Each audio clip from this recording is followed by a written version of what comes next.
My fiancée announced, "Surprise! I'm already married. But don't worry, I'm getting divorced soon." I said, "That I is a surprise." Then I discovered she was actually married to 3 different men in 3 different states, and I was going to be number 4 when all 4 of us in the FBI showed up at her Bachelorette party. I, 34, am a software tester. My whole job is to find flaws in system, to see the crash before it happens. I thought my own life was pretty bug-free. Good job, condo, a decent 401k. And I had her, my fiancée. She was the one beautiful, chaotic variable I'd willingly let into my orderly life. She was exciting and spontaneous. And for the first time, I felt like I was actually living, not just running through a checklist. We were at a fancy restaurant, planning the wedding when she dropped the bomb. We were arguing over an open bar versus a cash bar. She laughed, that sparkling laugh that always won me over, and put her hand on mine. Her face got serious. Speaking of married, there's just one tiny thing. I waited, my fork halfway to my mouth. "Surprise!" she said, smiling way too brightly. "I'm already married." The waiter chose that exact moment to refill my water. I think I just stared at him blankly.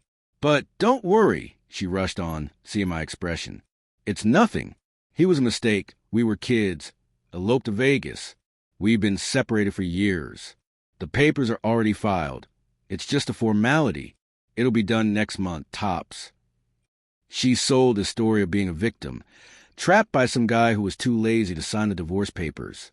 "So, you're married?" I said, trying to process it. "Not really," she insisted. "He's just a piece of paper. You're the one I love." I wanted to believe her. I loved her. So I agreed to the open bar, and we moved on. But that night, the bug finder in my brain wouldn't let it go. It wasn't about trust, I told myself. It was just due diligence. I'm a planner. I got on my laptop and ran a public record search. Sure enough, there it was. Marriage certificate, Clark County, Nevada, 10 years ago. Story checks out. But something felt off. I kept digging. I ran her name in her home state, Texas. Another marriage certificate popped up. 6 years ago. Different guy. My heart started hammering against my ribs. Okay, maybe she got divorced from the first one, and this is the one she's divorcing now? But she only told me about the one. My job is to follow logical threads until they break. I pulled on this one. I ran a search in Ohio, where she lived for a work assignment before she met me. Bingo! Marriage certificate, Cuyahoga County. 3 years ago.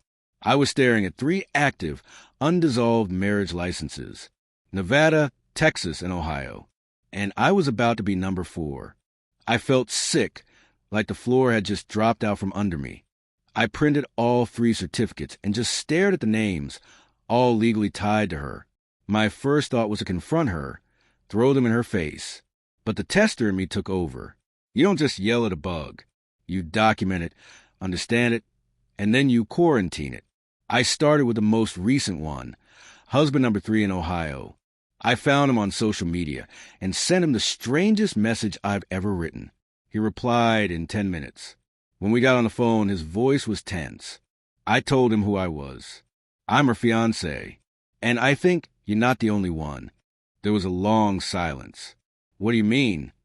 I've also found a marriage certificate for her in Texas from 6 years ago, and one in Nevada from 10 years ago. I heard a thud, like he'd just dropped into a chair.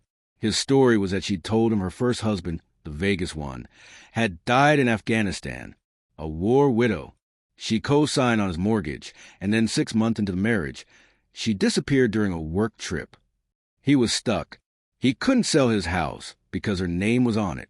Together, we found husband number 2 in Texas. We got him on a 3-way call. He thought she was fleeing an abusive husband, Vegas guy again. He was her knight in shining armor. She offered to help with the books for his small business. A year later, he was filing for bankruptcy. She had been bleeding the company dry, running up debt on business credit cards before she vanished. He was still living with his parents, trying to pay off the nearly $200,000 she'd saddled him with.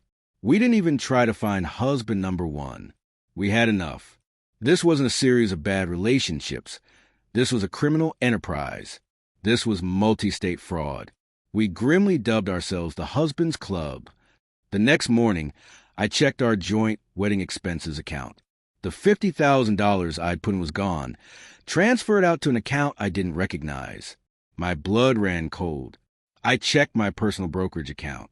She'd been asking about it, wanting to learn about stocks. I'd given her the password like a complete idiot. There was a pending transfer for $100,000, set to clear the next day. I canceled it immediately, locked all my accounts, and changed every password I had. Then I called H2 and H3. She's trying to run. I told them. She just took $50,000 and tried for 100 more. The next day, the three of us walked into an FBI field office with a mountain of evidence. An agent, let's call him Agent S, laid it out. They would build a case, but it would take time. She's planning to run now. I said, but I know where she's going to be in 2 weeks. Agent S raised an eyebrow. Her bachelorette party, I said. She's rented a private room at a bar downtown. All her friends are flying in. Her friends, Agent S said grimly, are likely either accomplices or more victims. So, I said, a cold plan forming in my mind. Let's all go. Let's make it a party she'll never forget. The next 2 weeks were torture. I had to play the loving, clueless fiancée. When she found out I'd canceled the $100,000 transfer, she had the nerve to get mad at me. I told her I wanted to personally book a surprise honeymoon package. She actually pouted and said, "Don't you trust me to manage our money, honey? It's like you think I'm not capable." The predator was so used to its prey being stupid. She couldn't see the trap closing around her. The night of the party arrived. H2 and H3 flew in. We met Agent S and his team a block away. They had teams covering both exits of the private room. We got the signal that her maid of honor, who the FBI suspected was her money launderer, was inside. I went in first. The bouncer tried to stop me. Private party. "I'm the groom," I said. He unclipped the rope. The room was dark and loud, packed with 30 women in bride's coven shirts. And there she was, on a little stage in a white dress and a bride-to-be sash, chugging champagne. She saw me and her eyes went wide. "Babe, what are you doing here?" "It's bad luck," she shrieked over the music. "Surprise," I said, deadpan. Just then the music cut out. The sudden silence was heavy. Everyone turned to stare. Then H3 walked in and stood beside me. "Who are you?" she snapped, her voice suddenly sober. "I'm her husband," H3 said, loud and clear, "from Ohio." A wave of gasps went through the room. Then H2 walked in on my other side. "I'm her husband, too," he said, his voice shaking with anger. "From Texas." Her face went from confused to furious, and then the mask just dropped. The vibrant, charming woman was gone. What was left was cold, hard, and ugly. "What did you do?" she hissed at me. "I did my job," I said. "I found the bug in the system. By the way, where's husband number 1? Or was he alive from the very beginning?" "You're all crazy," she screamed. "This is harassment. I'm calling the cops." "No need," a calm voice said. Agent S and 4 other agents in FBI vests stepped in, securing the entrance. "Ma'am," Agent S said, holding up his badge, "you're not calling anyone." She looked at the door, at the agents, at us, and she bolted. She shoved her maid of honor out of the way and sprinted for the kitchen exit. But 2 more agents were waiting. She fought like a cornered animal, kicking and screaming as they cuffed her. "Get off me. You can't do this. You will pay for this." They cuffed her friend, too, who was crying on the floor.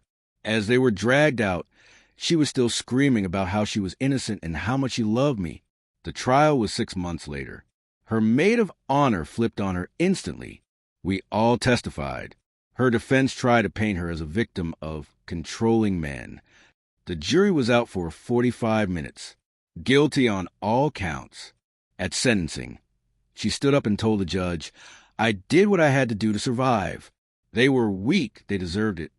The judge gave her 15 years in federal prison, no parole. Seeing her in that beige jumpsuit, knowing she wouldn't be free until she was almost 50, that was the real restitution. That was the bug being permanently deleted.